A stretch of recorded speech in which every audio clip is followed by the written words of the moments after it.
Chers amis, bonjour. Nous sommes le mercredi 11 octobre 2023. Il est 9h, 9h15. Quelques news de l'Arménie, de l'Artsakh et de la diaspora arménienne. Tout d'abord, je tiens à saluer mes amis. Regardez le livre. Donc, aujourd'hui, il y a 50 ans, un demi-siècle, Ararat Yerevan devenait champion d'URSS et gagnait la Coupe d'URSS. C'était la page d'or, l'âge d'or du football arménien. Voilà Ararat Yerevan 73, la fabuleuse équipe de football d'Arménie qui a fait rêver des millions d'Arméniens, tant en Arménie qu'en diaspora. Donc, mon ami Soulen Bardasarian, commentateur sportif, le Thierry Roland de l'époque, d'Ararat Yerevan, a publié un livre à l'occasion de ce cinquantenaire de l'âge d'or du football arménien d'Ararat 73, cher à mon ami Aaron Boyadjian, qui est un passionné d'Ararat 73. Donc en fait, publication à Newmag, donc à Yerevan, hier, de ce livre, qui a été présenté donc à la presse, aux médias, de Soulen Bardasarian, voilà, mon ami, un de mes meilleurs amis, en Arménie, un journaliste sportif, aussi directeur de Football Plus, l'hebdomadaire, auquel j'écris de temps en temps aussi. Voilà. Pour vous dire, donc, cette page glorieuse, il y a un demi-siècle, l'Arménie, donc le club arménien devenait champion d'URSS et gagnait la Coupe d'URSS, donc voilà, contre toute attente. C'était une époque fabuleuse, glorieuse du football arménien, qu'on revit aujourd'hui avec nostalgie et beaucoup de bonheur d'avoir eu une équipe dans les 250 millions d'habitants de l'URSS, d'avoir l'Arménie avec ses 3 millions, avait donc justement fait parler d'elle en championnat d'URSS, avec cette victoire coupe championnat, une équipe fabuleuse, Ararat 73, beaucoup se souviennent de cette période-là, une période très très belle pour le football arménien qui renaît. Donc demain on verra donc à Riga, donc Estonie, Arménie en qualification de l'Euro 2024 de football. L'équipe d'Arménie s'est envolée donc hier pour la Lettonie, donc on verra donc le résultat. Il y a une très très forte équipe arménienne qui est en train de se mettre en place. Mais bon, on a aussi la nostalgie de cette Ararat 73 qui avait battu cette année. C'était la seule équipe en Coupe d'Europe qui avait battu le fameux Bayern de Munich, champion d'Europe, voilà, à Yerevan 1-0. L'Arménie, le Ararat Yerevan avait battu. Ils avaient perdu 2-1 à Munich, donc de justesse, malheureusement, voilà, donc en quart de finale de la Coupe d'Europe, l'équivalent de la Ligue des Champions aujourd'hui. Voilà pour cette page-là, mes amis. Donc, encore une fois, je représente une dernière fois donc, le point, la couverture Arménie, donc civilisation en danger, donc civilisation en péril, qui est toujours dans les kiosques aujourd'hui. Donc, si je vous présente, c'est le dernier jour, mercredi, c'est le dernier jour, donc demain, il ne sera plus. Donc, si vous pouvez, si vous avez envie de le lire, prenez-le, allez dans vos points presse ou tabac pour l'acheter, mes amis. C'est un numéro où il y a plus de 20 pages sur l'Arménie, les Arméniens, le Haut-Karabakh. Alors, si les soldats de paix russes quittent le Haut-Karabakh, ils doivent alors se rendre en Russie, affirme Nicole Pachinian hier dans une longue interview à la télévision publique d'Arménie. Le Premier ministre arménien a affirmé que la place, donc, puisqu'il n'y a plus d'Arméniens à protéger au Haut-Karabakh, en Artsakh, puisque Pachinian a reconnu qu'il faisait partie de l'entité de l'Azerbaïdjan, la place des forces russes de paix est en Russie et pas ni en Artsakh ni en Arménie. Je crois qu'en fait c'est pour aussi écarter le fait que peut-être le désir de la Russie de les installer en Arménie.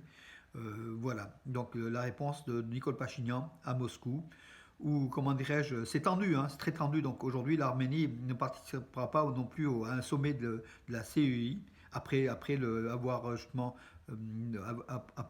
comment dirais-je, boycotté aussi l'OTSC.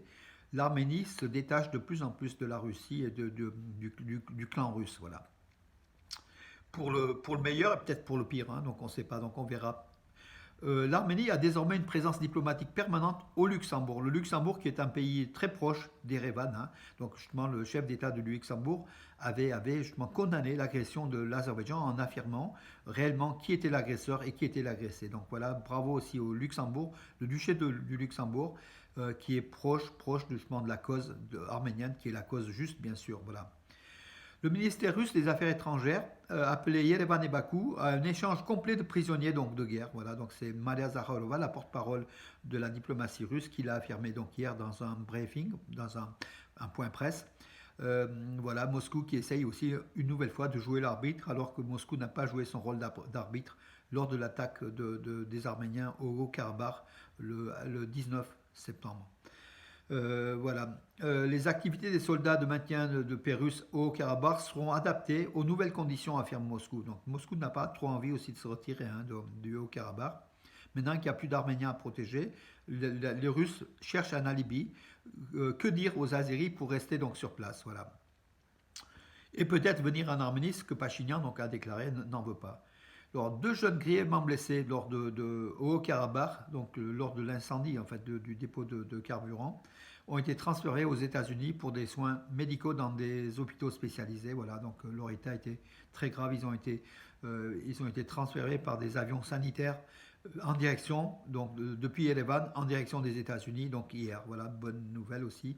Espérant que ces deux jeunes puissent avoir la vie sauve, donc, et puis avoir un traitement adéquat, ce qu'on ne doute pas au niveau de la technologie de pointe aux États-Unis. Tigran Avignon, donc du parti majoritaire contrat civil de Nicole Pachinian, qui est minoritaire en pourcentage par rapport au candidat donc, au municipal d'Erevan, qui s'est déroulé donc, au mois de septembre, le 17 septembre, je crois que c'était, oui. Tigran Avignon a été élu maire d'Erevan avec 35, je crois, de 35 ou 30, 32 membres ont voté pour le candidat, 5 qui ont voté contre. Donc ils étaient 37 membres du conseil municipal d'Erevan à voter. Il y a eu un boycott massif, hein, il faut le dire aussi. Hein, voilà. Donc le groupe de Nicole Pachinian, même s'il a pris la mairie d'Erevan, il a pris la mairie d'Erevan avec un pourcentage minoritaire au nombre total des élections donc, municipales. Galo Paylan, donc l'ex-député donc arménien du Parlement de Turquie, a affirmé que le scénario de ce qui s'est passé au Haut-Karabakh a été écrit lors de la rencontre Poutine-Erdogan à Sochi.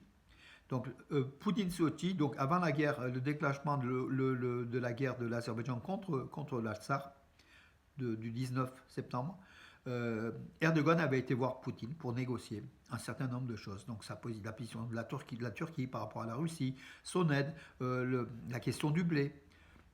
Erdogan avait eu pas mal de refus, mais il avait obtenu selon Galo Paylan, le feu vert d'attaquer l'Artsakh. Donc c'est bien la Russie de Poutine qui a donné le feu vert à l'Azerbaïdjan d'attaquer le dernier morceau de terre arménienne qui restait en Artsakh. Voilà le rôle de la Russie qui a donné à la Turquie le hockey, à Erdogan, à Aliyev, les deux dictateurs, avec le trio aussi, hein, Poutine aussi c'en est un, qui a donné le hockey pour attaquer l'Artsakh. Malheureusement, voilà. Donc on a perdu cette terre de façon provisoire ou définitive, en tout cas on a perdu à cause des Russes, tout simplement. Hein. Aujourd'hui, c'est les Russes qui devaient protéger les Arméniens de l'Artsakh, ils n'ont pas fait. Au contraire, ils ont donné le feu vert d'attaque, d'après Galo Paylan. Et il y a des indices qui le prouvent. Hein. Donc Galo Paylan est un homme sage, il connaît, et je crois qu'en fait, il a raison.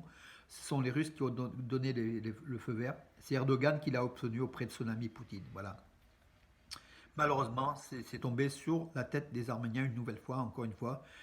À chaque fois qu'il se passe quelque chose, quand le monde tousse, on a les conséquences de tout ce qui se passe. Et moi, je crains que la guerre en Israël, donc entre les terroristes, il faut appeler comme tel, hein, les terroristes islamistes du Hamas contre l'État d'Israël, je crains que ça aille jusqu'en Iran et que ça aboutisse donc à un bombardement d'Iran. Voilà, donc c'est aussi plausible. Hein, donc cela. Ce qui n'arrangerait pas l'Arménie, puisque l'Azerbaïdjan profiterait aussi de cela. Hein. Donc l'Iran, qui était l'un des derniers protecteurs, grand protecteur de l'Arménie par rapport à sa frontière, à Merli. Donc et l'Iran qui était opposé au corridor de Zangezur. L'Iran qui fait un corridor pour les Azéris sur le territoire au nord de l'Iran, qui passe donc de l'Azerbaïdjan au Nakhitchevan par une route voilà, qui sera aménagée pour justement ce transfert entre l'Azerbaïdjan et le Nakhitchevan et puis la Turquie. Donc ça évitera l'Arménie d'être, comment dirais-je, prise au niveau du Zangezur, le sud de l'Arménie, cette région du Sunnik, qui est a priori, hein, il y a moins de pression aujourd'hui, a priori. Mais on ne sait jamais avec le couple maléfique turco-azéri. Hein, voilà. Voilà mes amis, écoutez, j'en ai terminé pour aujourd'hui. Écoutez, je vous donne rendez-vous à demain. Bonne journée. Regardez, le soleil brille et je crois qu'en fait c'est un soleil d'espoir. Vous allez voir, le peuple arménien, il faut qu'on garde l'espoir mes amis. On va gagner. On perd des territoires mais on va gagner. Vous allez voir. Il faut croire en notre peuple, en notre nation. Oui, juste deux dates aussi. Ce dimanche, donc le chœur de Priva ici à Valence, hein, l'église arménienne de Saint-Sag à Valence, à 18 h. Donc il y aura un concert Comidas, donc réalisé par le chœur de Priva, dirigé par la soprano, hein, donc la soprano Luciné Petrosian. Euh, et puis le vendredi 20 octobre, nous recevrons ici à Bourg-les-Valence Corinne Zarzavatian avec Arménia, l'association culturelle d'Arménia que je préside.